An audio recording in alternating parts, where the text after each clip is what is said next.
Hi friends, welcome to our YouTube channel Math Easyfied। তো type wise competitive ম্যাথমেটিক্সের আজকের অধ্যায় number system basics part 1 অর্থাৎ সংখ্যাতত্ত্ব ধারণা পর্ব 1। তো পুরো এই চ্যাপ্টারটিকে আমরা চারটি পার্টে বিভক্ত করেছি। তো প্রত্যেকটা চারটি পার্টি কমপ্লিট করে নিলে আশা করি এই অধ্যায়টি সম্পর্কে তোমাদের একটি কমপ্লিট অ্যান্ড ক্লিয়ার আইডিয়া তৈরি হয়ে যাবে। ওকে, তো বিভিন্ন পরীক্ষার জন্য খুবই ইম্পর্টেন্ট একটি অধ্যায়। তো চলো শুরু করা যাক। ওকে, আচ্ছা, নাম্বার কি? নাম্বার হচ্ছে, ধরুন আমি লিখছি একটা নাম্বার, তো আমি লিখলাম 1 2 3 4 5, এটা একটা নাম্বার। তো নাম্বার কি? এটা ক অঙ্কের নাম্বার যখন আমরা বলি, তো অঙ্কটা ক অঙ্কের নাম্বার হয়ে যায় 5 অঙ্কের নাম্বার। তো অঙ্ক কি? অঙ্ক কিছুই না, আমাদের ইন্দো অ্যারাবিক সিস্টেমে আমরা যে সংকেতগুলো ব্যবহার করি, যেমন কোন সংকেতগুলো? 0 থেকে 9 অবধি, 0 1 2 এভাবে 9 অবধি এই যে সংকেতগুলো ব্যবহার করছি প্রত্যেকটাই একটা করে অঙ্ক।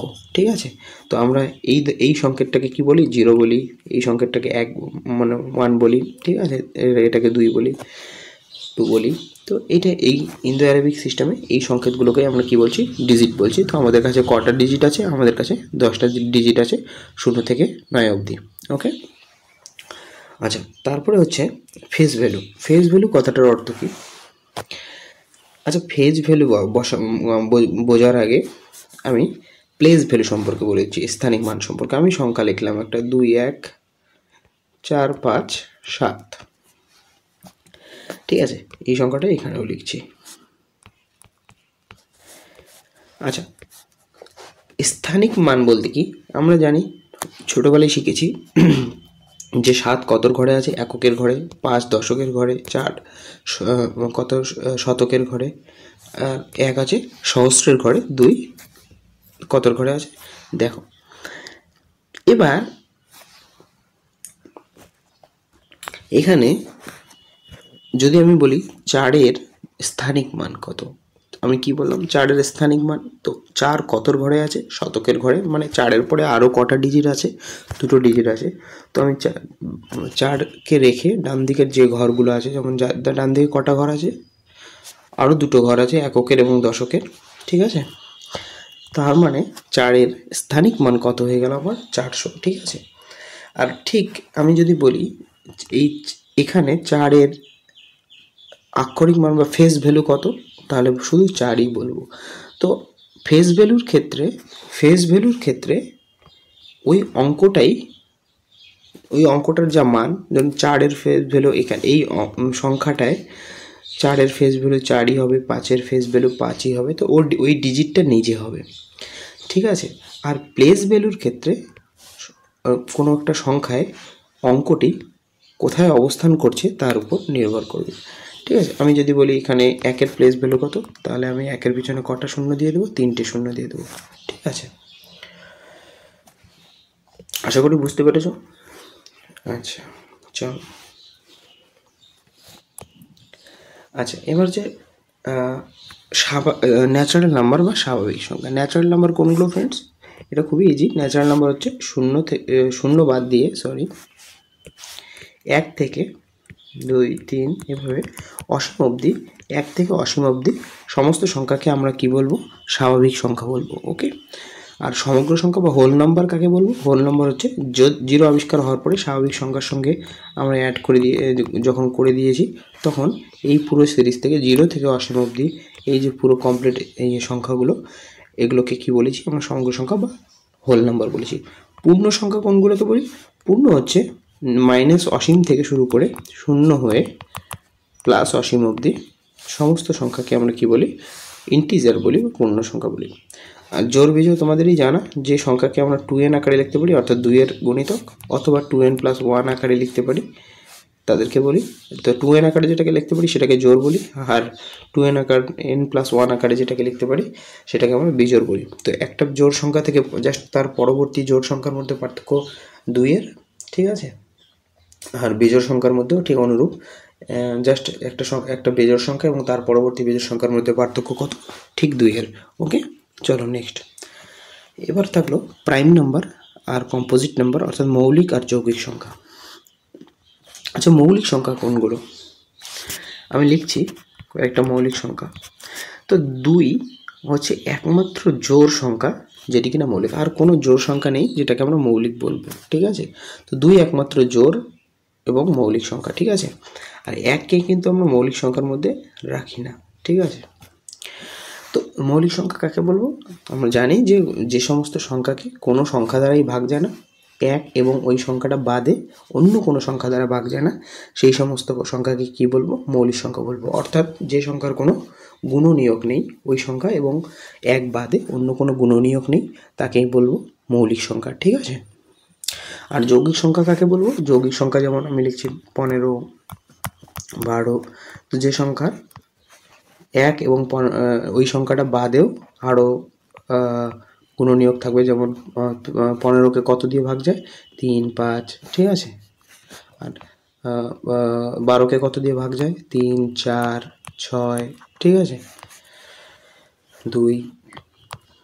তো এগুলো হচ্ছে তো যৌগিক সংখ্যা, এই সমস্ত সংখ্যাকে বলবো, ওকে? তারপর কোপ্রাইম নাম্বার। কোপ্রাইম নাম্বার বা পরস্পর মৌলিক সংখ্যা কাকে বলবো? দেখো আমি লিখছি মৌলিক সংখ্যা তো আমরা বুঝতে পারলাম যে সমস্ত সংখ্যার কোনো গুণনীয়ক নেই। দেখো এখানে 7 একটা মৌলিক সংখ্যা, কিন্তু 15 কিন্তু মৌলিক সংখ্যা না, কারণ 15-এর গুণনীয়ক আছে, আমরা দেখলাম 3 আছে, 5 আছে, ঠিক আছে? কিন্তু এদেরকে পরস্পর মৌলিক কখন বলবো? এদের পরস্পর মৌলিক তখনই বলবো যখন এদের মধ্যে কমন কোনো গুণনীয়ক নেই। যেমন 7-এর তো কোনো গুণনীয়ক নেই 1 এবং 7 বাদে, আর 15-র কোনো গুণনীয়ক নেই 1 এবং 15 বাদেও, 1 এবং 15 বাদেও আরও কী কী গুণনীয়ক আছে? 3, 5, ঠিক আছে?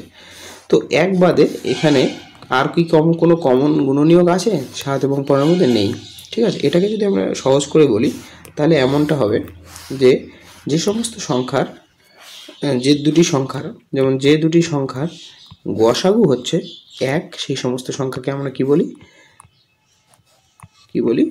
সেই সমস্ত সংখ্যাকে আমরা পরস্পরের মৌলিক সংখ্যা বলি, ঠিক আছে? তো এখানে গসাগু কত হয়ে গেল? 1 হয়ে গেল, ঠিক আছে? ওকে। তারপরে কি বলেছে দেখো, তারপরে বলেছে মূলদ এবং অমূলদ সংখ্যা। আচ্ছা, মূলদ সংখ্যা কোনগুলো বলো তো?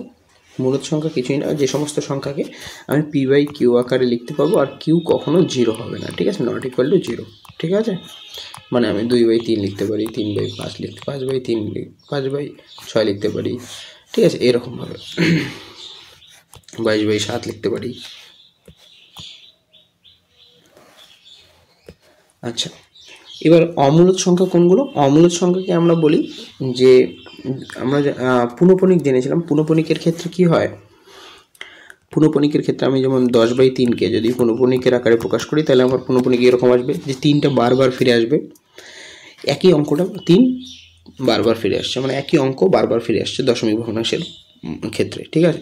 কিন্তু অমূলদ সংখ্যার ক্ষেত্রে কোনো অঙ্কের নির্দিষ্ট কোনো অঙ্ক বারবার ফিরবে না, একটা এলোমেলো নন পিরিয়ডিক আকারে, ঠিক আছে? অসীম অবধি চলতেই থাকবে, ঠিক আছে? এই ধরনের সংখ্যা, যেমন আমি যদি পাইয়ের মান লিখি, ঠিক আছে?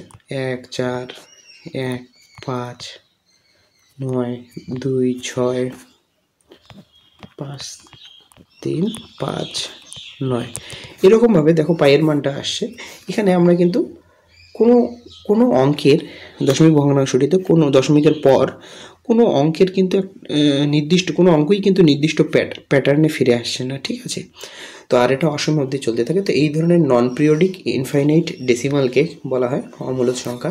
যেমন √2 এর ক্ষেত্রে হবে √3, এই ধরনের সংখ্যাগুলোকে বলবো অমূলদ সংখ্যা। তো মূলদ সংখ্যা আমরা দেখলাম যে এটাকে p/q আকারে, আর অমূলদ সংখ্যা যে সমস্ত হচ্ছে নন পিরিয়ডিক বা অপুনরাবৃত্ত অসীম দশমিক ভগ্নাংশ যে সমস্ত আছে সেগুলোকে আমরা অমূলদ সংখ্যা বলবো, ঠিক আছে? আর রিয়েল নাম্বার কোনগুলো? রিয়েল নাম্বার কিছুই না, রিয়েল নাম্বার মূলদ এবং অমূলদ সংখ্যা মিলে পুরোটাই রিয়েল নাম্বার, ঠিক আছে? বাস্তব সংখ্যা। তারপর আসলে আমাদের বিভাজ্যতার নিয়ম, এটা সবারই জানা। তারপরে আমি বলে দিচ্ছি 2-এর নিয়ম সবারই জানা। 2 হচ্ছে যে কোনো জোড় সংখ্যাকে 2 দিয়ে ভাগ যাবে, অথবা কোনো সংখ্যার শেষে যদি শূন্য থাকে, কোনো সংখ্যার শেষে যদি শূন্য থাকে তাহলে সেই সংখ্যাটা 2 দিয়ে ভাগ যাবে। ঠিক আছে। 3-এর নিয়মটা কি? 3-এর নিয়মটা হচ্ছে কোনো সংখ্যার অঙ্কগুলোর সমষ্টি, এখানে 1 2 3 একটা সংখ্যা, মানে 123 একটা সংখ্যা, তো অঙ্কগুলোর সমষ্টি কত? 6। এই সমষ্টিটা যদি 3 দিয়ে ভাগ যায় তো পুরো সংখ্যাটাই 3 দিয়ে ভাগ যাবে। এখানে দেখো এর সমষ্টি কত হয়েছিল? 6। সমষ্টি হয়েছিল 6, আমি 3 দিয়ে ভাগ করে দেখলাম, তো ভাগ গেল, তো আমার পুরো সংখ্যাটাই ভাগ যাবে 3 দিয়ে। ওকে, এটা খুবই ইজি, সবারই জানা। এবার 4-এর নিয়মটাও খুব ইজি। কোনো সংখ্যার শেষে 2টো শূন্য যদি থাকে, অথবা কোনো সংখ্যার একটা সংখ্যা আমি লিখলাম 4 1 5 2 4, তো কোনো সংখ্যার শেষের 2টো অঙ্ক যদি 4 দিয়ে ভাগ যায়, অথবা শেষের 2টো অঙ্ক যদি দুটো শূন্য থাকে, কোনো সংখ্যার শেষের 2টো অঙ্ক যদি শূন্য হয়, বা শেষের 2টো অঙ্ককে যদি ওই 4, মানে শেষের 2টো অঙ্ক দিয়ে যে সংখ্যাটা তৈরি সেটাকে যদি 4 দিয়ে ভাগ যায় তাহলে পুরো সংখ্যাটাই 4 দিয়ে ভাগ যাবে। ওকে। 5-এর নিয়মটা কি? 5-এর নিয়ম খুবই ইজি। 5-এ যদি কোনো সংখ্যার শেষে 0 অথবা 5 থাকে তো সেই সংখ্যাটা 5 দিয়ে ভাগ যাবে। ঠিক আছে। 6-এর নিয়ম কি? 6-এর নিয়মটাও ঠিক 3-এর মতোই। 6-এর নিয়ম হতে গেলে প্রথম 2টো নিয়ম আছে, 2টো কন্ডিশন ফুলফিল করতে হবে। প্রথম সংখ্যাটা কি হতে হবে? জোড় হতে হবে। কি হতে হবে? জোড় হতে হবে। ঠিক আছে।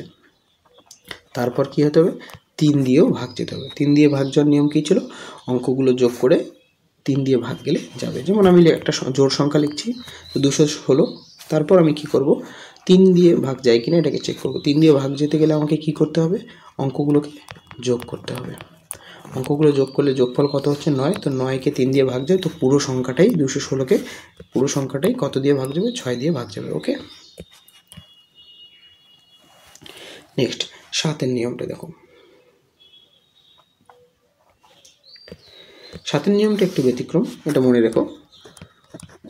আমি একটা সংখ্যা লিখলাম 658। 7-এর নিয়মে আমরা কি করব? এককের স্থানে যে সংখ্যাটা আছে তার দ্বিগুণ নিব। যেমন 8-এর দ্বিগুণ কত? 16, আর পড়ে থাকলো কত? আমার 65, এটা থেকে বিয়োগ করে দেব। তো এই বিয়োগফলটা, এখানে বিয়োগফলটা কত হচ্ছে? এই বিয়োগফলটা হয়ে গেল আমার 49। ঠিক আছে। অথবা যদি 0 হয়, ঠিক আছে, তাহলে কি হলো? এই বিয়োগফলটা কত হলো? 49 হলো। 49 যদি, তো এই বিয়োগফলটা যদি 7 দিয়ে ভাগ যায়, তো আমার এখানে 49 এসছে, তো 7 দিয়ে ভাগ যাচ্ছে, তার মানে সংখ্যাটা 7 দিয়ে ভাগ যাবে। অথবা যদি আমি বিয়োগফলটা 0 হয়ে যেত, সেক্ষেত্রেও কিন্তু সংখ্যাটা 7 দিয়ে ভাগ যেত। ঠিক আছে। চলো 8-এর নিয়ম।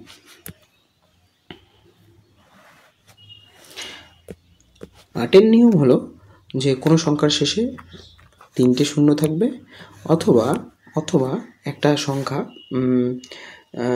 শেষে 3টে অঙ্ক, শেষে আমি লিখলাম 12 512।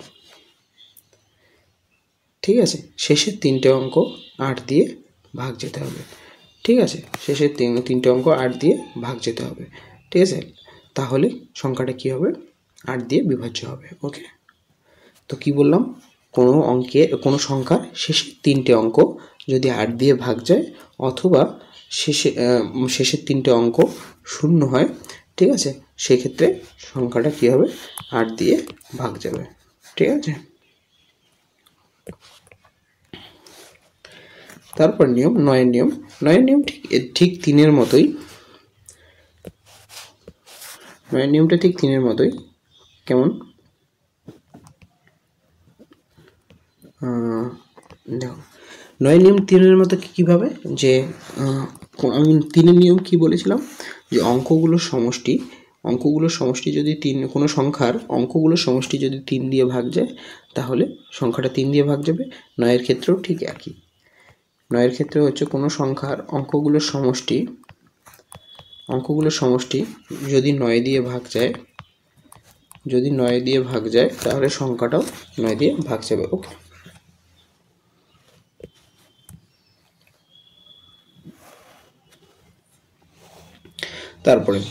তারপরে বলেছে কি? 10 নিয়ম তো খুবই ইজি, যে কোনো সংখ্যার শেষে শূন্য থাকলেই 10 দিয়ে ভাগ যাবে, এটা খুবই অবভিয়াস। আর 11 নিয়মটা এবার আমরা শিখবো, ঠিক আছে। 11 নিয়ম দেখো, আমি একটা সংখ্যা লিখছি, কত, 1331। তো যে কোনো সংখ্যার মানে যে কোনো সংখ্যা না, কোনো যে সংখ্যাটির মানে আমি কি করব, সংখ্যাটিতে যে জোড় পজিশন, মানে জোড় পজিশন বলতে দেখো এখানে 1 1 3 3 একের জোড় পজিশন কোনটা, এই 3টা আর এই একটার পজিশন জোড়, তাহলে আমি যোগ করলাম, কত হয়ে গেল 4।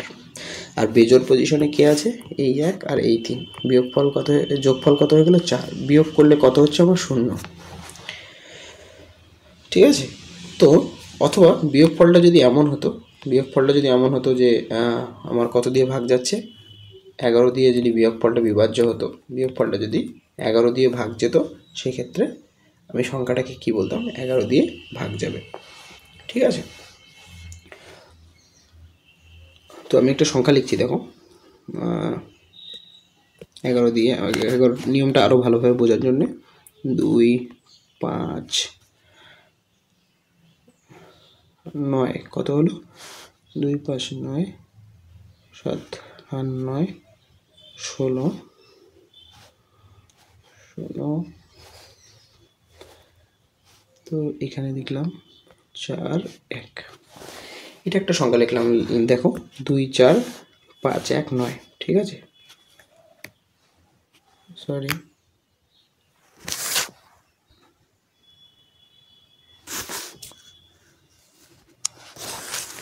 তো এটা একটা সংখ্যা লিখলাম, দেখো 2 4 5 1 9। সংখ্যাটিতে জোড় এবং বিজোড় পজিশনের আমরা কি করব, প্রথমে 11 দিয়ে ভাগ যাবে কিনা সেটা চেক করার জন্য জোড় এবং বিজোড় পজিশনের প্রথমে কি চেক করব, যোগফলটা দেখব কত, বিজোড় পজিশনগুলো দেখি, 2 5 9, 2 5 9 যোগ করলে কত হচ্ছে, 2 5 9 যোগ করলে হচ্ছে 5 2 7 9 16। আচ্ছা, তারপর জোড় পজিশন মানে 4 এবং 1 যোগ করলে কত হচ্ছে 5, তো বিয়োগফল কত হয়ে গেল আমাদের, 16 বিয়োগ 5 অর্থাৎ 11, ঠিক আছে। তো এই ক্ষেত্রেও সংখ্যাটা কত দিয়ে ভাগ যাবে, 11 দিয়ে ভাগ যাবে, ঠিক আছে। তোমরা চেক করে দেখতে পারো 11 দিয়ে ভাগ যাচ্ছে কিনা, হ্যাঁ অবশ্যই যাবে, ঠিক আছে। তাহলে আমরা দেখলাম, যদি জোড় এবং বিজোড় পজিশনের যোগফল করে সেটাকে যদি আমরা দুইটা পজিশনের যোগফলের যেটা পেলাম সেটাকে যদি বিয়োগ করে দিই, তাহলে সেটা যদি 0 হয় অথবা 11 দিয়ে যদি ভাগ যায়, তাহলে পুরো সংখ্যাটাই 11 দিয়ে ভাগ যাবে। আশা করি বুঝতে পেরেছো।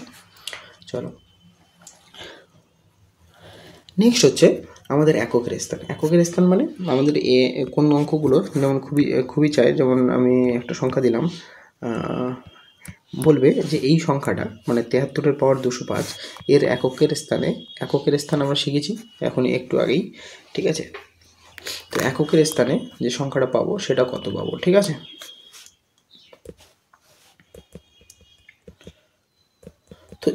তো এই এককের স্থান সংক্রান্ত অঙ্কগুলো শেখার আগে আমাদের সাইক্লিসিটি সম্পর্কে জানা দরকার। সাইক্লিসিটি কথার অর্থটা কি, দেখো প্রথম একের পাওয়ার যতই হোক না কেন সবসময় একই থাকবে শেষে। যেমন আমি 1-এর পাওয়ার যদি 100 করে দিই বা 71-এর পাওয়ার যদি 100 করে দিই, আমি যতবার 71-কে গুণ করি না কেন 100 বার গুণ করলেও এককের স্থানে কী পড়ে থাকবে, একই পড়ে থাকবে, ঠিক আছে। আচ্ছা, তো ওই জন্য 1-এর সাইক্লিসিটি একই বললাম। 2-এর সাইক্লিসিটি 4 বলতে কি বুঝছি, তো একটা ভালো করে নোট করো, সাইক্লিসিটি 4 কার কার আছে, 4 2-এর আছে, 3-এর আছে, 7-এর আছে, 8-এর আছে, রাইট। তো এই দুটোকেই আলাদাভাবে মনে রাখা জরুরি, বাকিগুলো খুবই ইজি, আমি বলে দিচ্ছি। তো 2 3 এবং 7-এর সাইক্লিসিটি 2 3 7 8 এদের সাইক্লিসিটি 4 ও কথার অর্থ কি, দেখো আমি 2-এর পাওয়ার যদি 1 লিখি তাহলে আলটিমেট কত হবে, 2-এর পাওয়ার 1 লেখা বা 72-এর পাওয়ার 1 লেখা, তুমি যেটাই লেখো এককের স্থানের জন্য 2 থাকে, ঠিক আছে। তারপরে 2-এর পাওয়ার 2 লিখলাম, তো এককের স্থানে কত থাকবে, 4, মানে আমি 72-এর পাওয়ার যদি 2 লিখি তাহলে কত হচ্ছে, 72 গুণ করলে এককের স্থানে 4ই থাকছে কিনা, আমি সেটাই বলতে চাচ্ছি, ঠিক আছে। তো আমি পুরো সংখ্যাটা লিখছি না, শুধুমাত্র এককের স্থানের অঙ্কটি লিখছি, ঠিক আছে। এবার কোনো সংখ্যার এককের স্থানে যদি কোনো সংখ্যার এককের স্থানে যদি 2 থাকে এবং ঘাত যদি 3 থাকে তাহলে কত হচ্ছে এককের স্থানে 8 চলে আসবে। অনুরূপভাবে যদি 4 থাকে তাহলে কত আসবে 16 আসবে। তার মানে এককের স্থানে কত আসবে 6। এককের স্থানে কত আসবে 6। যদি ঘাত 5 থাকে, ঠিক আছে, অথবা 5-এর কোনো গুণিতক থাকে তাহলে এককের স্থানে কত থাকবে, এককের স্থানে থাকবে 2। কেন 16 2 32 হয়ে যাবে, তো এককের স্থানে কত পড়ে থাকবে 2। দেখো ঠিক 4 ঘর পরে 2-এর পুনরাবৃত্তি হচ্ছে। অনুরূপভাবে 3-এর ক্ষেত্রেও 7-এর ক্ষেত্রেও একইভাবে হবে, ঠিক আছে। আচ্ছা পুনরাবৃত্তি কীভাবে হচ্ছে আমি সেটা পরে বোঝাচ্ছি, পরে অঙ্ক দিয়ে বোঝাবো, ঠিক আছে, নেক্সটেই আছে আমাদের। তো 7-এর ক্ষেত্রেও ঠিক একইভাবে হচ্ছে কিনা আমরা একবার দেখে নিচ্ছি, ঠিক আছে।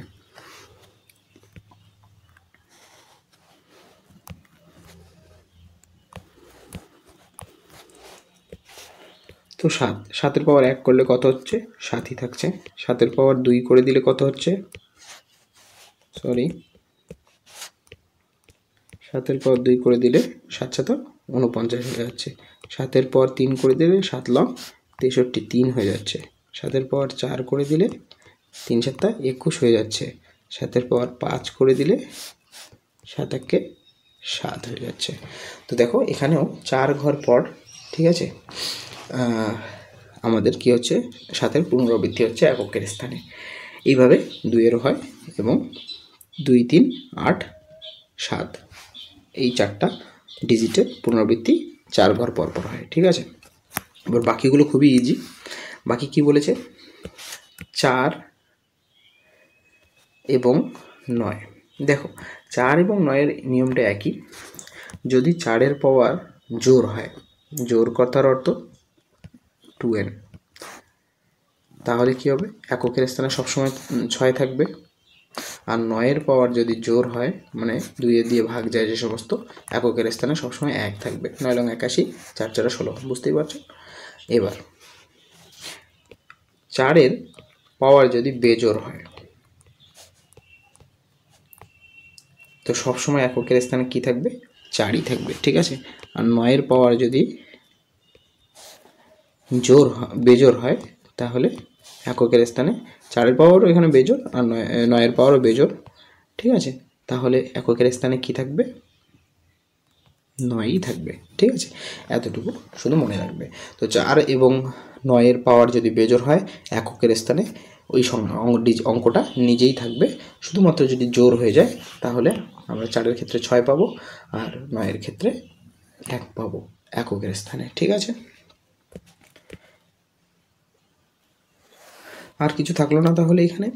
আর 5 আর 6 থাকলো, হ্যাঁ 5 আর 6। তো 5কে তুমি যতবারই গুণ করো এককের স্থানে 5ই থাকবে। 6কেও ঠিক তুমি যতবারই গুণ করো এককের স্থানে 6ই থাকবে, ঠিক আছে না। চলো অঙ্কের মাধ্যমে বোঝা যাক। আচ্ছা এখানে কি বলেছে 3-এর পাওয়ার 3-এর ঘাত কত আছে 40। তো আমি বলেছি আমাদের সাইক্লিসিটির 2 3 7 8 4 ঘর পর পর পুনরাবৃত্ত হয়, তাই তো 7 8 4 ঘর পর পর পুনরাবৃত্ত হয়। তো এই দুটো অঙ্কের ক্ষেত্রে আমরা কি করব, যে পাওয়ারটা দেওয়া থাকবে সেই পাওয়ারটাকে আমরা 4 দিয়ে ভাগ করব। আমাদের সাইক্লিসিটি এই 4টা অঙ্কের সাইক্লিসিটি 4 ছিল, তাই আমি পাওয়ারটাকে 4 দিয়ে ভাগ করছি। 4 দিয়ে ভাগ করলে পুরোপুরি ভাগ মিলে যাচ্ছে। তো যে ক্ষেত্রে পুরোপুরি ভাগ মিলে যায় সে তখন আমি যে ক্ষেত্রে পুরোপুরি ভাগ মিলে যায় সেক্ষেত্রে আমি পাওয়ারটি কত রেখে দেবো 4 রেখে দেবো, ঠিক আছে। তো 3-এর পাওয়ার 4 মানে কি 81। তো আমার এককের স্থানে কত পড়ে থাকলো, এককের স্থানে পড়ে থাকবে 1। তো সংখ্যাটির এককের অঙ্কটি কত হবে 1 হবে, ঠিক আছে, বুঝতে পেরেছ। আচ্ছা তারপরে অঙ্ক দেখব। তো এখানে তো গেল যে 3-এর ঘাত যদি যতটা থাকবে সেটাকে আমরা কি 4 দিয়ে ভাগ করব। যদি ভাগ মিলে যায় তাহলে আমি কি দিচ্ছি পাওয়ারে কত থাকবে 4 দিব।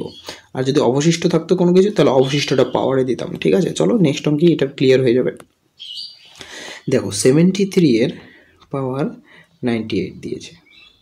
তো 2 3 7 8 মনেই আছে। তো 98কে আমরা কি করব, 4 দিয়ে ভাগ করব। 4 দিয়ে ভাগ করলে কত হচ্ছে বন্ধুরা?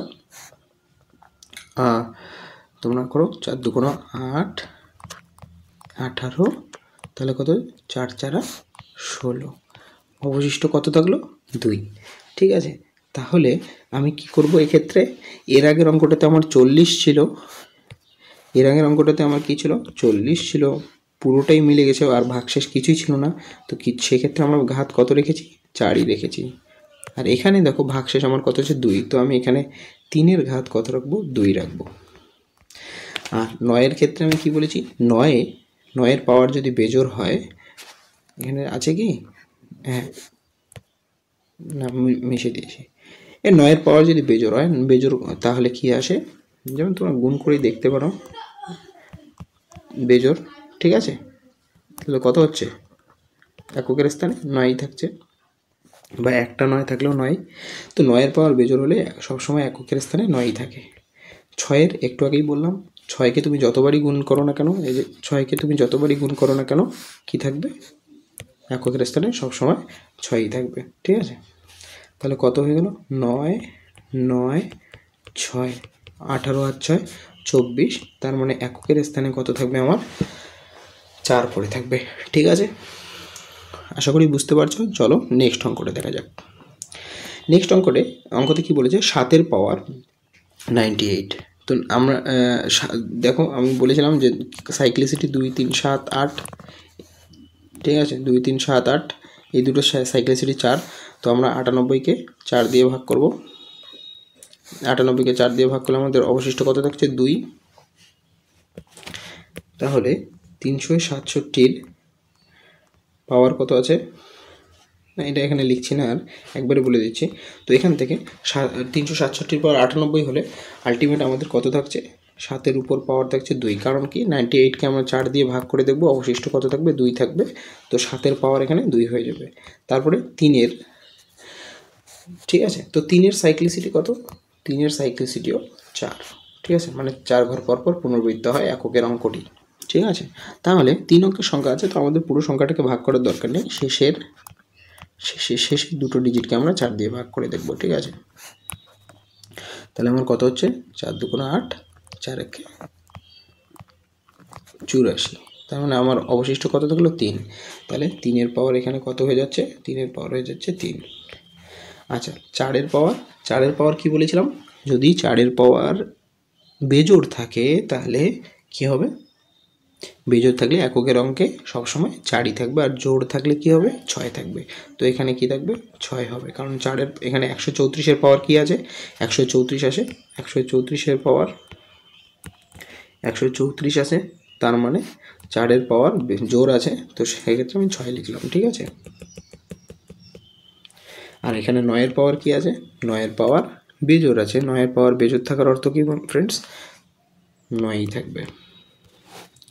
তাহলে এখানে কত হলো? আমার 9 হলো। এখানে 3-এর কিউব 3 কত হচ্ছে? 27, এককের স্থানে 7 6 9। তাহলে গুণ করলে কত হচ্ছে বন্ধুরা? এখানে 7 আর 9 গুণ করলে 7 লং 63, এককের স্থানে 3, আর 6 রং 54, এককের স্থানে 4, আর 3 4 12, এককের স্থানে 2। ঠিক আছে, তাহলে আমাদের অ্যান্সার কত হয়ে গেল? এককের স্থানে 2 থাকবে। ঠিক আছে, চলো নেক্সট। আচ্ছা, এখন আমরা শিখব স্মলেস্ট এবং বিগেস্ট ফ্র্যাকশন কীভাবে বের করতে হয়। তো অ্যাকচুয়ালি এই ধরনের প্রশ্নগুলি খুবই আসে পরীক্ষায়, এবং এটা বেশ 2-3টে মেথডে আমরা করতে পারি। ঠিক আছে, তো আমি দুটো মেথডে করিয়ে দেখাচ্ছি, তোমাদের যেটা ভালো লাগে সেটা দিয়ে করতে পারো। ঠিক আছে, প্রথমে আমরা করছি ক্রস মাল্টিপ্লিকেশন মেথড। তো ক্রস মাল্টিপ্লিকেশন মেথডে আমরা কি করব? প্রথমে এখানে কি বের করতে বলেছে? ছোট। তো আমরা ছোট বড় দুটোই বের করে দেখব। এখানে ছোট বের করতে গেলে কি করব? ক্রস মাল্টিপ্লিকেশন মেথডে আমি প্রথমে সংখ্যা দুটো লিখব। তো 7 আর 9 গুণ করলে কত হচ্ছে? 63, আর 6 7 গুণ করতে কত হচ্ছে? 6 7 42। তো এখানে সব থেকে ছোটো কোনটা আসলো? এটা। তো এই 7/9কে দিয়ে বাকি ভগ্নাংশ, তারপরের ভগ্নাংশকে ট্রাই করে দেখি যে এর থেকেও ছোট কেউ আছে কিনা।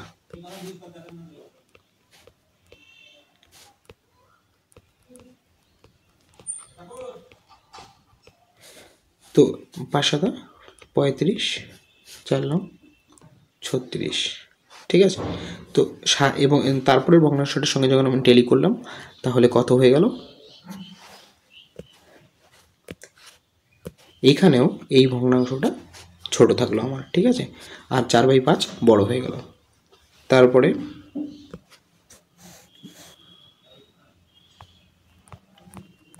পরের অঙ্কটার সঙ্গে আমি টেলি করে দেখছি, পরের ফ্র্যাকশনটার সঙ্গে। তো এখানে টেলি করলে কত হচ্ছে, 7 7 49 আর 5 9 45। এখানে দেখো, এখানে কিন্তু 7/9 থেকে 5/7 ভ্যালুটা কম এসছে। তার মানে আমি বলতে পারি এখানেও 7/9 ছোটো ছিল, এখানে 7/9 ছোটো ছিল, এখানে 5/7 ছোটো। তো এখানে পুরো সবথেকে ছোটো সংখ্যাটি কত 5/7। তো তাহলে এখানে যদি আমরা বড় ফ্র্যাকশনটা কোনটা দেখতে চাই, তাহলে আমরা ছোটো ফ্র্যাকশনটা বের করে দেখলাম, বড় ফ্র্যাকশনটা যদি বের করি তাহলে কীভাবে বের করব। ঠিক একইভাবে মাল্টিপ্লিকেশন করে দেখব, ক্রস মাল্টিপ্লিকেশন। 7/6, 7/9, এই দুটোকে গুণ করলে কী হচ্ছে, 7 লং 63 আর 6 7 42। তো কোনটা বড় আসলো, 7/6 বড় আসলো, ঠিক আছে। তারপর এই বড়টাকেই রেখে দিলাম, দেখব যে পরের ফ্র্যাকশনগুলি ঠিক 7/6 থেকে আরও বড় কিনা। 4/5 গুণ করলে কত হচ্ছে 35, আর এদিকে গুণ করলে কত হচ্ছে 24, ঠিক আছে। তার মানে এখনও 7/6 বড় আছে, ঠিক আছে। পরের ফ্র্যাকশনটার সঙ্গে 7/6 টেলি করে দেখছি।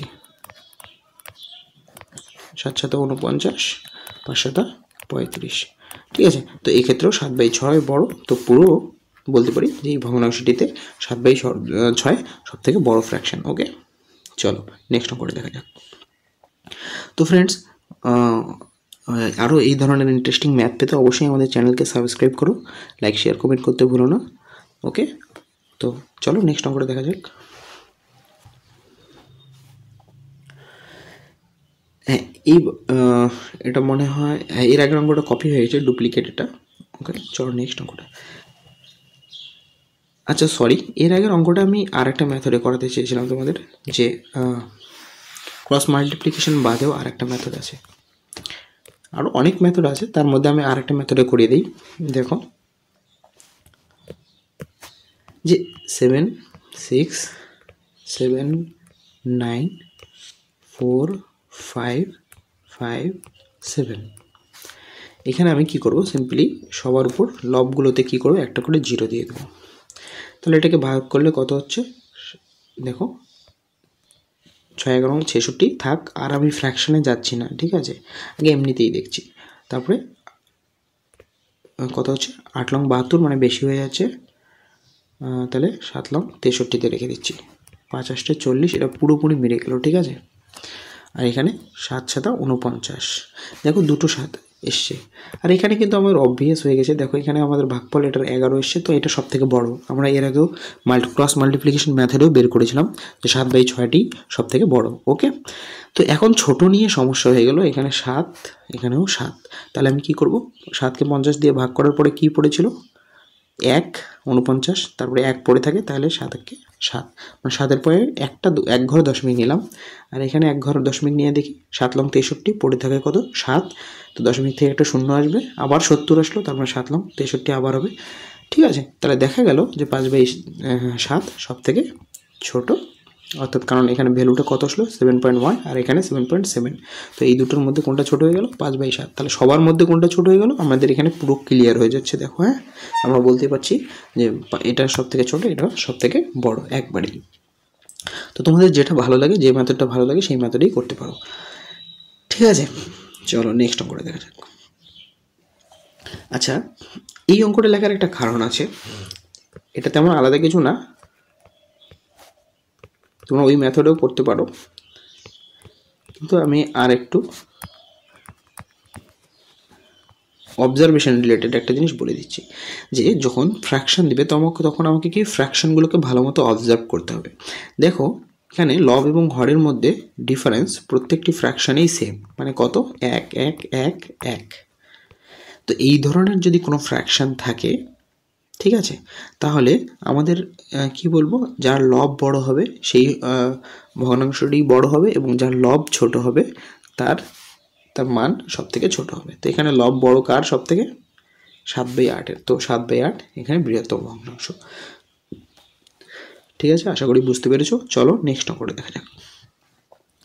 আচ্ছা, এটা খুবই সিম্পল, কিছুই না। এটাকে দশমিক ভগ্নাংশের মধ্যে আমাদেরকে অনেক সময় ছোট বড় বের করতে বলে। তো এখানে কিছু অঙ্ক দেওয়া আছে, মানে কিছু ফ্র্যাকশনের আকারে দেওয়া আছে। ঠিক আছে, তো আমরা সেগুলো কী করে নেবো, দশমিকের আকারে করে নেবো। দেখো, তো প্রথম আমাদের যে ফ্র্যাকশনটা দেওয়া আছে 4/9, 4/9কে যদি আমরা দশমিক ভগ্নাংশে পরিণত করি তাহলে কী হবে, 0, 4 লং 36, আবার 4 আসবে, তার মানে আবার 40, 4 লং 36, এভাবে 4-এর পুনঃপণিক আসবে। তো আমি 2 ঘর অবধি লিখলাম বা 3 ঘর অবধি লিখে দিলাম। ঠিক আছে, তারপরের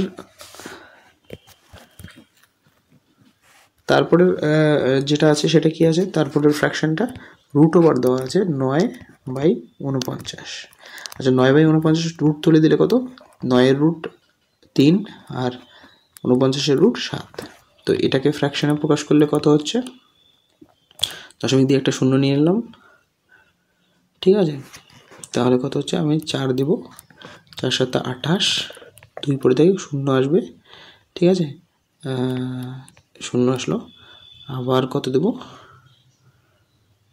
3 দিলে বেশি হয়ে যাচ্ছে, 2 দেব, তো 14 হয়ে যাবে। ঠিক আছে, তো আমি 2 ঘর অবধি রাখছি। তারপরে ফ্র্যাকশনটা হয়ে গেল 4/2। ঠিক আছে, আচ্ছা, তারপরে ফ্র্যাকশনগুলো দেওয়াই আছে, দেখো 4 5। তারপরে ফ্র্যাকশনটা কি আছে, আচ্ছা 0.8-এর স্কোয়ার। তো এটা কীভাবে করবো, সহজে করার জন্য 8-এর প্রথমে স্কোয়ার করে দেবো। 8-এর স্কোয়ার করতে গেলে কী করবো, আমার কথা হয় 64 হয়ে যায়। তো এখানে দশমিক ক ঘর পড়ে আছে, 2 ঘর পড়ে আছে, তো স্কোয়ার হয়ে গেলে 4 ঘর পড়ে হয়ে যাবে, অর্থাৎ আমার দশমিকটা ঠিক বাঁ দিকে চলে আসবে। ঠিক আছে, তার মানে আমার সংখ্যাটা কত হয়ে গেল, 0064। এবার বলো সবথেকে ক্ষুদ্রতম কোনটি হচ্ছে। তো এখানে ক্লিয়ার, সবথেকে ক্ষুদ্রতম আমার দেখাই যাচ্ছে দশমিকের পরে, এটাই হচ্ছে। আর বৃহত্তম যদি বলি, বৃহত্তম তাহলে হচ্ছে 0.45। ঠিক আছে, ওকে। নেক্সট হচ্ছে এই ধরনের অঙ্ক, সূচকের মধ্যে অঙ্কগুলোর মধ্যে তো ক্ষুদ্রতম এবং বৃহত্তম বের করতে বলে। তো এটাও তেমন কঠিন অঙ্ক না, একবার দেখলেই তোমরা বুঝতে পারবে এবং প্র্যাকটিস করলেই আশা করি আয়ত্ত হয়ে যাবে। এখানে 3-এর পাওয়ার কত বলেছে, 3-এর পাওয়ার 3, 2-এর পাওয়ার হাফ, 6-এর পাওয়ার 1/6 আর 1। তো এই ধরনের অঙ্কের ক্ষেত্রে কি করব, আমাদের যে ঘাতগুলো দেওয়া আছে, ঘাত অর্থাৎ এখানে পাওয়ার দেওয়া আছে 1/3, 1/2, 1/6। তো আমরা 3, 2 এবং 6-এর কী করব, লসাগু বের করে নেব। 3, 2, 6-এর লসাগু, এবং লসাগু দিয়ে গুণ করে দেব পাওয়ারগুলোকে। তো 1/3কে 6 দিয়ে গুণ করে দিচ্ছি, তারপরে 1/2কেও 6 দিয়ে গুণ করে দিচ্ছি, 6/6-এর পর 1/6কেও 6 দিয়ে গুণ করে দিচ্ছি,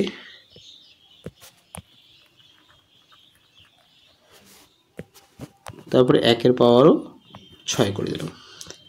তাহলে আলটিমেট আমার এখানে কত আসছে, 3-এর পাওয়ার 2, 2 দিয়ে কাটো, 2-এর পাওয়ার 3, 6-এর পাওয়ার 1 আর 1-এর পাওয়ার মানেই হচ্ছে 6। ঠিক আছে, তার মানে কত হচ্ছে আমার অ্যান্সার, এখানে 9, এখানে 8, এখানে 6, 1। এবার তোমরা বুঝতেই পারছো কোনটা বৃহত্তম। তাহলে আমার এই যে ফ্র্যাকশনটা আছে সেটা হচ্ছে গ্রেটেস্ট ফ্র্যাকশন, সব থেকে লোয়েস্ট হচ্ছে 1। ওকে, তো এই ধরনের অঙ্কগুলো আমরা এইভাবেই করব। ঠিক আছে, আচ্ছা, তারপরে এক ধরনের অঙ্ক থাকে এই রকম, যে হ্যাঁ রুট দিয়ে সেটাকে যোগ বা বিয়োগের আকারে প্রকাশ করছে। দেখো খুবই সিম্পল, যদি আমরা প্রথম অবজার্ভ করব সংখ্যা দুটো রুটের মধ্যে আছে কিনা, এবং মাঝখানে যে চিহ্নটা আছে এটাই ফ্যাক্টর করে এখানে। এই দুটো সংখ্যা এইভাবেই যদি দেওয়া থাকে, ঠিক আছে, এইভাবেই যদি দেওয়া থাকে, তাহলে আমরা দেখব গুণ করব, অঙ্ক দুটোর গুণ করব। এটা অঙ্ক দুটো যেটা আছে 7 আর 3, এটাকে গুণ করলে কত হচ্ছে 21, এখানে হচ্ছে কত 25, আর এখানে কত হচ্ছে 12। তো যদি আমরা প্রথম অবজার্ভ করব যে এখানে যদি যোগ চিহ্নটা থাকে তাহলে এই গুণফলটাতে যে বড় হবে সেই সবথেকে বড় সংখ্যা হবে এবং সবথেকে ছোট গুণফলটা যার হবে সেই সবথেকে ছোট হবে। ঠিক আছে, এটা খুবই ইজি। এবার যদি চিহ্নটা ঠিক উল্টো থাকে, যেমন এখানে দেখো দুটো রুট দিয়েই দেওয়া আছে কিন্তু মাঝখানের চিহ্নটা কত আছে, মাইনাস দেওয়া আছে। তো এই ধরনের অঙ্কের ক্ষেত্রে আমরা কিভাবে বের করব ছোট আর বড় কত? তো আমরা প্রথমে আগের মতোই ঠিক আগের অঙ্কটির মতোই ঠিক গুণ করে দেবো অঙ্ক দুটো। তো এটা গুণ করলে কত হচ্ছে 15, 35 তো হয়ে গেল 7 লং 63 আর হচ্ছে 99। মাইনাসের ক্ষেত্রে হবে যার গুণফলটা, যে সংখ্যাটির ক্ষেত্রে এই অঙ্ক দুটির গুণফল সব থেকে ছোট হবে সেই বড় হবে। তো এখানে সব থেকে গুণফল ছোট কার হলো, এই সংখ্যাটির √5 - √3, √5 - √3 গুণফল সব থেকে ছোট কত হয়েছে হলো গুণফল 15, সব থেকে ছোট হলো, বাকিগুলো সব 15 থেকে বড়। তো আমরা বলতে পারবো এই সংখ্যাটি সব থেকে বড়, গুণফল ছোট সংখ্যাটি বড়, কারণ এখানে মাঝখানে মাইনাসটা আছে। ঠিক আছে, ওকে ফ্রেন্ডস, তো আমাদের নেক্সট টপিক হচ্ছে রিকারিং ডেসিমাল, মানে পুনরাবৃত্ত দশমিক সংখ্যা, দশমিক ভগ্নাংশ সংখ্যা। ওকে, পুনরাবৃত্ত দশমিক ভগ্নাংশ বলতে কি বুঝি? দেখো, আমাদের প্রথমটা কি বলেছে, ফাইন্ড দ্য ভ্যালু অফ 0, 3। ওকে, আচ্ছা, এটা পুনরাবৃত্ত দশমিক, 3-এর মাথায় বার কথার অর্থ কি? এর কথাটার অর্থ হচ্ছে 3-এর বারবার, দশমিকের পরে 3 বারবার এইভাবে ফিরে আসছে, অসীম অবধি ফিরতেই থাকবে। ঠিক আছে, এই ধরনের যে সমস্ত দশমিক ভগ্নাংশ আছে, তো সেই ক্ষেত্রে কী হবে, মানে একটা অঙ্ক বারবার রিপিট হতে পারে অথবা দুটো বা তিনটে অঙ্ক বারবার রিপিট হতে পারে। ঠিক আছে, এই ধরনের ভগ্নাংশকে কী বলবো আমরা? পুনরাবৃত্ত দশমিক ভগ্নাংশ বলবো। ঠিক আছে, তো দেখো এটাকে p/q আকারে, মানে ফ্র্যাকশনের আকারে যদি আমরা লিখি, কীভাবে লিখব? দশমিকের পরে যটা যে অঙ্কটা আছে সেটাকে উপরে লিখব, আর যটা অঙ্কের মাথায় বার আছে, এই যে বার চিহ্নটা, তটা 9 দেব, তাহলে আমার কথা হয়ে গেল 1/3। ঠিক আছে, এটা তো খুব ইজি ছিল। আচ্ছা, তারপরে যে সংখ্যাটা দিয়েছে ওটাকে আমরা p/q আকারে করে দেখি। এই অঙ্কটা 0.36, তা 6-এর মাথায় 12 অথবা অনেক সময় ডটও দেয়। ঠিক আছে, তো এটাকে আমি যদি লিখি তাহলে কীরকম হচ্ছে, ঠিক এইরকম সংখ্যাটা 6-এর পুনরাবৃত্তি ঘটছে, তাই তো? তাহলে এটাকে কি বললাম, যে দশমিকের পরে যে সংখ্যাটা আছে পুরোটাকে লিখব। তারপরে আমি বলেছিলাম যটা অঙ্কের মাথায় বার আছে তটা 9 দেব, আর 3-এর মাথায় বার নেই, তো 3-এর জন্য একটা শূন্য। আচ্ছা, 3-এর মাথায় বার নেই, তো 3 এখান থেকে বিয়োগ হয়ে যাবে। বুঝতে পারলে? এটার ক্ষেত্রে কি ছিল, 3-এর মাথায় যখন বার ছিল, আমি কি বলেছিলাম, পুরো অঙ্কটা লিখছি দশমিকের পরে, যটার মাথায় বার আছে তটা 9 দিতে বলেছিলাম। ঠিক আছে, এখানে পার্থক্যটা কি হলো, এখানে একটার মাথায় বার আছে, একটার মাথায় বার নেই, 6-এর মাথায় বার আছে, 6-এর জন্য আমি একটা 9 পেলাম, 3-এর মাথায় বার নেই, তো 3-এর জন্য একটা 0 পেলাম, আর 3টা এখান থেকে মাইনাস করে দিলাম 36 থেকে। ঠিক আছে, এটা সলভ করলে কি দাঁড়াচ্ছে,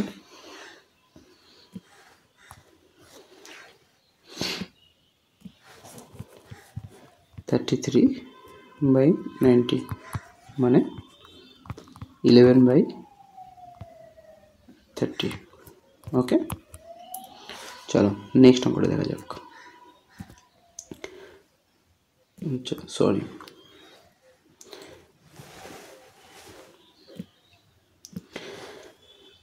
আচ্ছা, প্রথম অঙ্কটা কি বলেছে, 0.312। ঠিক আছে, এখানে 2-এর মাথায় বার আছে, তো ঠিক আগের নিয়মটার মতোই আমরা যদি করি, কি হবে, পুরো সংখ্যাটা লিখে দেব, কার কার মাথায় বার নেই, 3 আর 1-এর মাথায় বার নেই, তো বিয়োগ করে দেব।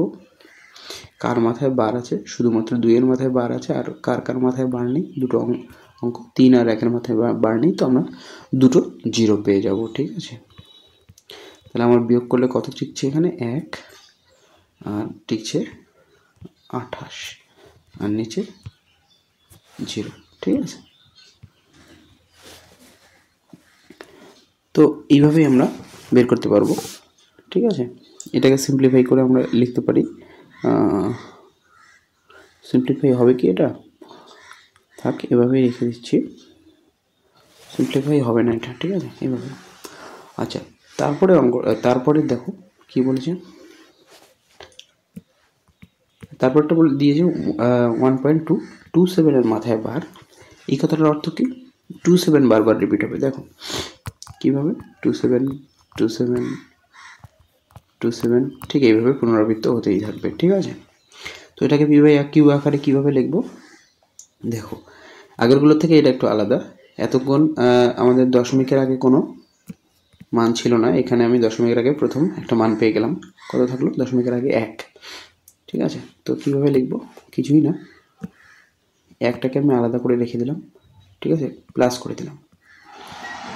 তো এবার বাকিটা সিম্পল, দুজনের মাথায় বার আছে, 27-এর মাথায়, তো আমি দুজনের জন্য কি পেয়ে যাব, দুটো 9 পেয়ে যাব। ওকে, তো এটাকে সলভ করলে কি দাঁড়াচ্ছে, ঠিক আছে, তার মানে 1 সমস্ত 3/11। ঠিক আছে, নেক্সট। আচ্ছা, এখানে দেখো কি দিয়েছে, 3.12 এর মাথায় বার, এটা 112 এর মাথায় বার, আর এখানে 1/4 মাথায় বার দিয়েছে। আচ্ছা, এটাকে যদি আমি লিখি তাহলে কীভাবে লিখতে পাবো, আমি ডাইরেক্ট করছি পরের লাইনে, 312/99, হ্যাঁ কি না, হ্যাঁ, কারণ আমি বলেছিলাম যে জটার মাথায় বার থাকবে আমরা কটার তটা 9 পাবো। এখানে 3, এটা 11/99, এখানে 3 14/99। ঠিক আছে, আচ্ছা এখানে 3 প্লাস বলেও আমরা লিখতে পারি প্রত্যেকটাকে।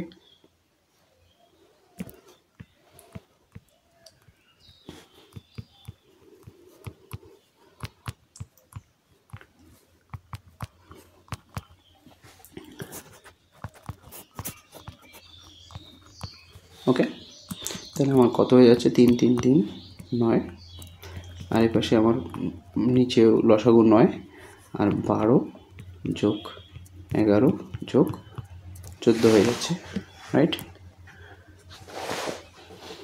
তো এটাকে সলভ করলে কত হচ্ছে, যোগফল 4 1 5 7, 37/99। ওকে, তার মানে আমার কত হয়ে গেল সংখ্যাটা, ওকে, ঠিক আছে, এটাই অ্যান্সার। তো তারপর নেক্সট অঙ্কটা দেখো, আশা করি বুঝতে পারছো যে আমরা কিভাবে করছি। এর আগেরটাতে 3 ছিল, আমরা ডাইরেক্ট 3কে আলাদা করে নিয়েও করতে পারতাম। ঠিক আছে, এখানে দেখো 5 আর 2 আছে, আমি ডাইরেক্ট করে দিচ্ছি। দেখো, আচ্ছা 5 আর 2কে আমরা কিভাবে লিখব, 5 প্লাস 76/99। কারণ কেন লিখলাম এরকম, কারণ এখানে 76-এর মাথায় বার আছে, তাই তো। ওকে, আচ্ছা তারপরটা কি লিখবো, 2 এক সেকেন্ড প্লাস 3/9 লিখবো। তাহলে আমার কত হয়ে গেল পাশে 7, আর কত হয়ে গেল 76/99 প্লাস 3/9। ঠিক আছে, তার মানে কত হচ্ছে আমার 99, আর এখানে 76ই থাকছে, আর এখানে 33 হয়ে গেল। ঠিক আছে, তার মানে এইদিকে করলে কত হচ্ছে 7, আর এটা জুড়লে কত হচ্ছে 910, তাই তো। তাহলে আমি পেয়ে গেলাম আমাদের অ্যান্সারটা। ঠিক আছে, তো খুবই সিম্পল কি আমরা রেকারিং ডেসিমালকে অর্থাৎ পুনরাবৃত্ত দশমিক ভগ্নাংশকে কীভাবে p/q আকারে লিখছি সেটা আমাদের কাছে আশা করি ক্লিয়ার হয়ে গেল। ঠিক আছে, আচ্ছা আরেকটা আছে, আর কটা আছে দেখি, আচ্ছা বিভিন্নভাবে আছে। আচ্ছা এটাও তোমরা প্র্যাকটিস করতে পারো আরেকবার। এখানে কি বলেছে, 5 1 2 তাহলে আমি শুধুমাত্র 1 আর 2 এর মাথায় বার আছে, তো আমি নিচে কত, আমি দুটো 9 পেয়ে যাব। এখানে 3কে আলাদা করে দিলাম, আর এদিকে আমার পড়ে থাকলো 21, আর 21 এর মাথায় বার আছে, তো আমি দুটো 9 পেয়ে গেলাম। অনুরূপভাবে 4 প্লাস 31/99। ওকে, তারপরে আমার 5 3 8 আর 4 12 হয়ে গেল। আর এই পাশে আমার লসাগু 99, 12 আর 21 জুড়লে আমার হচ্ছে 33, 33 সঙ্গে 64। ওকে, তো এইভাবেই আমরা করছি। আমরা চাইলে এটাকে গুণ করে যোগ করে দিয়ে একটা সিম্পল PBQ আকারেও লিখতে পারি। ঠিক আছে, চলো নেক্সট দেখা যাক। আচ্ছা, নেক্সট কি বলেছে, এখানে মাল্টিপ্লিকেশন বলেছে। ঠিক আছে, তো একই ব্যাপার, আমরা প্রথমে ব্র্যাকেটের ভিতরে যদি কাজটা করে নিই, তাহলে আমি এখানে ব্র্যাকেটের ভিতরে কী পাবো, 11/99 পাবো, আর পাবো এখানে 22/99। এটাকে আমি কী দিয়ে মাল্টিপ্লাই করবো, 3 দিয়ে মাল্টিপ্লাই করবো, রাইট? তো আমি 3 দিয়ে মাল্টিপ্লাই করলে কত হয়ে যাচ্ছে আমার, সিম্পল করে দিচ্ছি আমি আগে, 33 প্লাস 22/33। ওকে, এটাকে লসাগু কত, 33, আর উপরে জুড়লেও হয়ে যাচ্ছে 33, তার মানে অ্যান্সার কত হয়ে গেল, 1।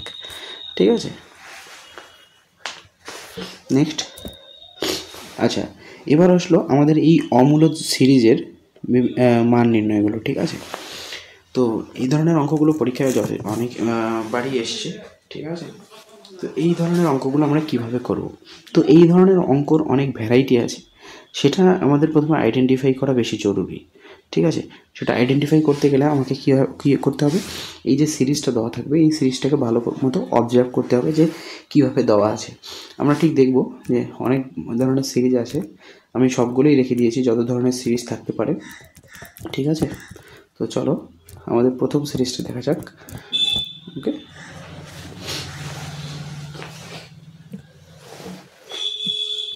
ওকে, তো এই ধরনের সিরিজ এখানে বলেছে, দেখো সিরিজটাতে কী দেওয়া আছে, 6-এর উপর রুট দেওয়া আছে, তার ভিতরে এইভাবে অসীম অবধি চলছে। আর এখানে আমাদের অবজার্ভ করার যে ব্যাপারটা আছে সেটা হচ্ছে, এক তো অসীম অবধি আছে কিনা সেটা, তারপরে কি আছে, প্লাস। ঠিক আছে, তারপরে দেখব এই ধরনের যদি সিরিজ থাকে, একদম রুটটা কমপ্লিট আছে দেখো। ঠিক আছে, তাহলে কি দেখছি, অসীম অবধি আছে কিনা, তারপর প্লাস যদি থাকে, আর যে সংখ্যাটা দেওয়া আছে তার কোনো উৎপাদক আছে কিনা। 6-এর উৎপাদক কী কী আছে, 3 আর 2। তো এই ধরনের সিরিজের ক্ষেত্রে আমাদের অ্যান্সার হয়ে যাবে 3, যদি এখানে প্লাস থাকে। ঠিক আছে, আচ্ছা, যদি বলো কীভাবে হচ্ছে, তাহলে একটু ক্যালকুলেশন করে দেখানো যেতে পারে। চলো দেখাচ্ছি। 6 প্লাস 6, এটা লম্বা করে দিচ্ছি,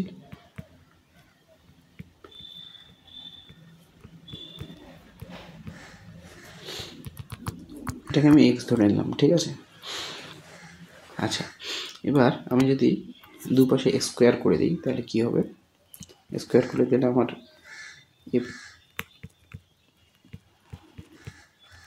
ঠিক একটা প্রথমের বাইরের রুটটা উঠে যাবে, আর এইভাবে ঠিক চলতেই থাকবে, আর পাশে এক্স স্কোয়ার হয়ে যাবে। ঠিক আছে, আর এই যে ভ্যালুটা থাকলো, যেটা পড়ে থাকছে, এটাও তো অসীম অবধি চলতেই থাকবে, তার মানে এটাকেই আমি এক্স ধরেছিলাম, তার মানে আমার কত পড়ে থাকলো, রাইট হ্যান্ড সাইডটাকে লেফট হ্যান্ড সাইডে লিখলাম, ইকুয়াল টু কত পড়ে থাকলো, এক্স প্লাস 6 পড়ে থাকলো, তাই তো?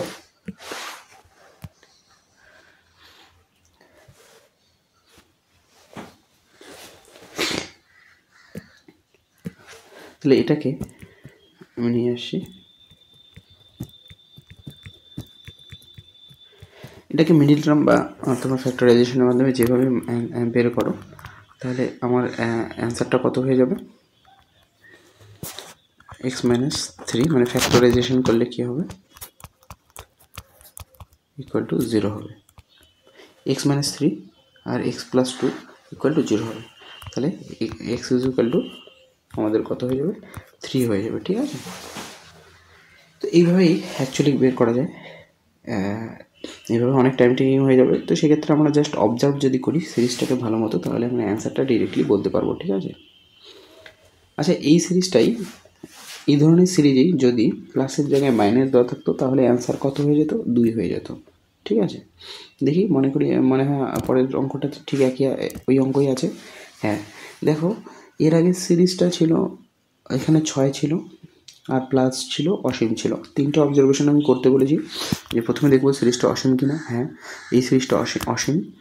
তারপরে দেখব যে সংখ্যাটা আছে সেটা কে ফ্যাক্টরাইজেশন করা যায় কিনা। হ্যাঁ, ফ্যাক্টরাইজেশন করা যাচ্ছে, 5 আর 4।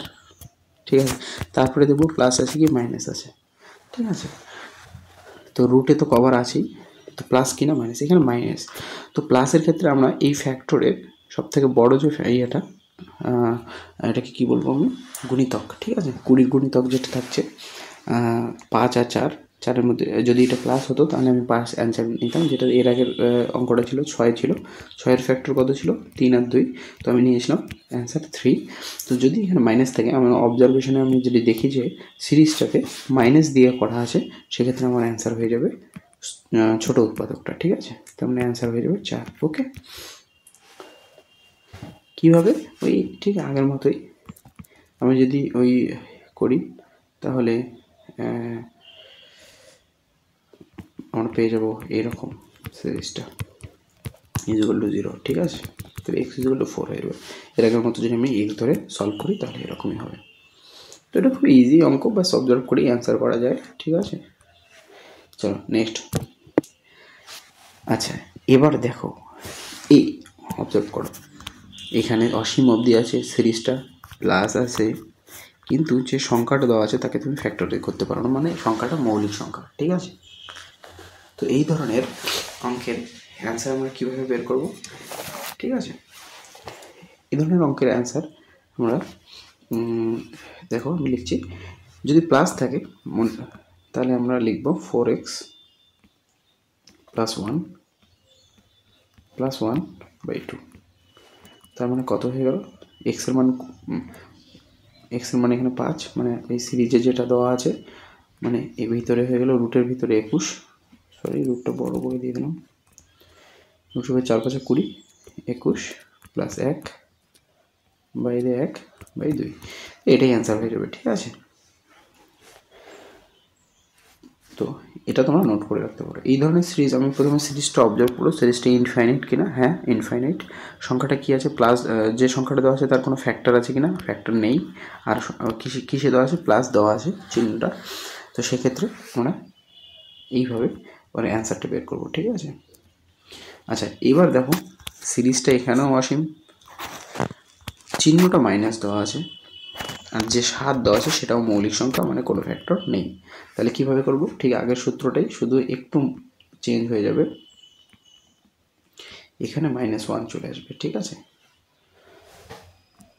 তার মানে কত? 4 × 7 = 28, কে 29, √29 -1/2।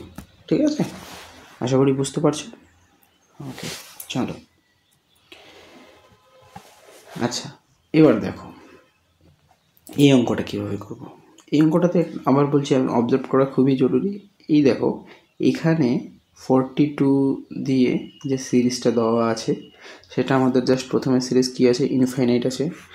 সংখ্যা কী দেওয়া আছে? প্লাস দেওয়া আছে, মানে চিহ্নটা কী দেওয়া আছে? প্লাস দেওয়া আছে। আর সংখ্যা কোনটা দেওয়া আছে? 42। 42-এর ফ্যাক্টরাইজেশন করলে, পাশাপাশি যদি আমি ফ্যাক্টরাইজেশন করি তাহলে কী হবে? 7 আর 6। যেহেতু প্লাস দেওয়া আছে তো আমার অ্যান্সার কত হয়ে যাবে? 7। আচ্ছা, তার মানে আমার কী দাঁড়ালো? 74 + 700, আর যে ভ্যালুটা পেলাম ওটা 7 পেলাম। ঠিক আছে, তাহলে 74 প্লাস এখানে কত হয়ে গেল? 4900। তার মানে কত হয়ে যাচ্ছে? 4900 মানে আমার 70 পাচ্ছি, তার মানে হচ্ছে 144, মানে হচ্ছে 12 অ্যান্সার হয়ে যাচ্ছে। ঠিক আছে, বুঝতে পেরেছো? ওকে, খুব ইজি ছিল। তো আমাদের অবজার্ভ করা জরুরি যে ওই ধরনের সিরিজ কোথায় থাকছে। ওকে, নেক্সট। আচ্ছা, এই সিরিজটাতে আমি যদি অবজার্ভ করি কী কী নেই। প্রথম সিরিজটা অসীম আছে। ওকে, এখানে কোনো প্লাস বা মাইনাস সাইন নেই, মানে কোন সাইন আছে? মাল্টিপ্লিকেশান সাইন আছে, মানে গুণ চিহ্ন আছে। ঠিক আছে, তারপর যে সংখ্যাটা দেওয়া আছে এখানে ফ্যাক্টরাইজেশনে যদি গুণ চিহ্ন দেওয়া থাকে, প্লাস বা মাইনাস না থাকে, প্লাস বা মাইনাস চিহ্ন না থেকে যদি গুণ চিহ্ন থাকে, সেক্ষেত্রে আমার ফ্যাক্টরাইজেশনের দরকার নেই। ঠিক আছে, তাহলে এটার অ্যান্সার কত হয়ে যাবে? এটার অ্যান্সার সিম্পলি আমি করে দেখাচ্ছি। অ্যান্সার, চলো আমি কি করব, পুরো সংখ্যাটাকে ধরে নেব এক্স। ওকে, পুরো সংখ্যাটাকে ধরে নেব এক্স। দুপাশে স্কোয়ার করে দিলে কি হয়ে যাবে, এই পাশে পড়ে থাকবে এরকম, বাইরে রুটটা উঠে যাবে, এটা তো অসীম অবধি চলতে থাকবে এক্স স্কোয়ার। তো এই সংখ্যাটাই তো আমি এই সিরিজটাকেই তো এক্স ধরেছি, এটা যেহেতু অসীম অবধি চলতে থাকবে তো এটাকে এক্স ধরেছিলাম, আর আমার এই পাশে হয়ে গেছিলো কত, এক্স স্কোয়ার। ওকে, তাহলে এক্স এক্স কেটে গেল, একটা এক্স পড়ে থাকলো, তাহলে এক্স ইকুয়াল টু কত হয়ে গেল, 8। এক্স কাকে ধরেছিলাম, এক্স এই সিরিজটাকে ধরেছিলাম, তাই তো, এক্স এই সিরিজটাকে ধরেছিলাম, তো হয়ে গেল আমার ওই সিরিজটার মান কত হয়ে গেল, 8।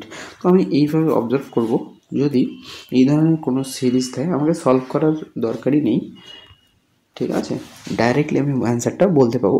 কীভাবে অবজার্ভ করছি, যদি মাল্টিপ্লিকেশন থাকে, গুণ আকারে থাকে, আর সিরিজটা যদি অসীম হয়, এই ধরনের অঙ্কে মানে যদি যোগ বিয়োগ না থাকে, সিরিজটা অসীম অবধি আছে কিনা এটা দেখা বেশি জরুরি। ঠিক আছে, যদি অসীম অবধি না থাকে তাহলে অ্যান্সারটা কিন্তু সম্পূর্ণই চেঞ্জ হয়ে যাবে। চলো দেখা যাবে ওরকম একটি অঙ্ক।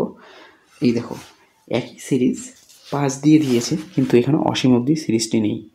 এই ধরনের অঙ্ক আমরা কীভাবে করব, এটা তোমরা ভেঙে ভেঙে করলে অনেকটা লম্বা হয়ে যাবে, আমি করিয়ে দিচ্ছি। তারপরেও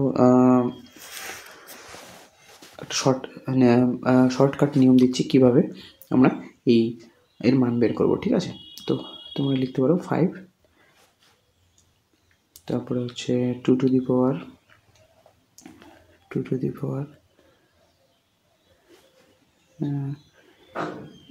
n minus 1 by 2 to the power n। ঠিক আছে, আচ্ছা n বলতে কি, n বলতে এখানে হচ্ছে কটা 5 আছে। ঠিক আছে, কটা 5 আছে, তাহলে কটা 5 আছে বন্ধুরা, এখানে 5 আছে 4টা, তো n এর মান 4 হয়ে গেল, -1 আর 2 টু দি পাওয়ার 4, তাহলে কত হচ্ছে, 2 এর মান 2 এর পাওয়ার 4 হলে কত হচ্ছে 16, 16 মাইনাস 1 মানে এটা হয়ে গেল 15। ঠিক আছে, তাহলে 15/16। ঠিক আছে, 15/16। আচ্ছা এটাকে যদি আমি ভেঙে করি তাহলে কীভাবে করবো, তো এটা তোমরা নোট করে রাখতে পারবো। 5 টু দি পাওয়ার, আবার লিখে দিচ্ছি ভালোভাবে, 5 to the power 2n। n মানে কতবার ওই যে এই রুটের ভিতরে যে টার্মটা আছে সেটা কতবার আছে। ঠিক আছে, এখানে 5 কবার ছিল, 4 বার ছিল, তাই আমি n এর ভ্যালু কত পেয়েছি, 4। ঠিক আছে, আর এখানে 5 অর্থাৎ রুটের ভিতরে যে সংখ্যাটা থাকবে সেটাই লিখবো, যদি এখানে 7 থাকতো তাহলে 7 লিখতাম। ঠিক আছে, আচ্ছা এটাকে যদি আমি ভেঙে করি তাহলে কিভাবে হবে,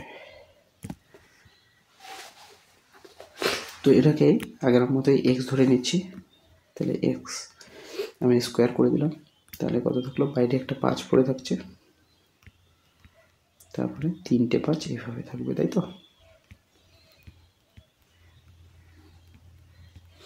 ওকে, তারপরে আর একটা স্কোয়ার করে দিলাম, তার মানে এই 5-এর স্কোয়ার হয়ে গেল, এই 5টার বাইরের 5টার রুট উঠে গেল, আর এইভাবে পড়ে থাকলো, তার মানে এখানে কত হয়ে গেল, 5-এর কিউব হয়ে গেল, আর একটা স্কোয়ার করে দিলাম। ঠিক আছে, তার মানে আমার এখানে 5-এর পাওয়ার কত ছিল, 2 আর 3, তার মানে 5-এর পাওয়ার হয়ে যাবে 6, আর এই 5টা রুট উঠে যাবে, তাই তো। তার মানে আর একটা করে দিলাম স্কোয়ার, তাহলে এখানে কত ছিল, 6 আর 7, তাহলে 7-এর স্কোয়ার কত হবে, 7-এর পাওয়ারটা তখন ডাবল হয়ে যাবে, স্কোয়ার এবার যেহেতু করে দিয়েছি বাঁ দিকে, ডান দিকেও তাহলে এখানে 6টা 5 ছিল, তো 14টা হয়ে যাবে, আর এই 5টার রুটটা উঠে যাবে। ঠিক আছে,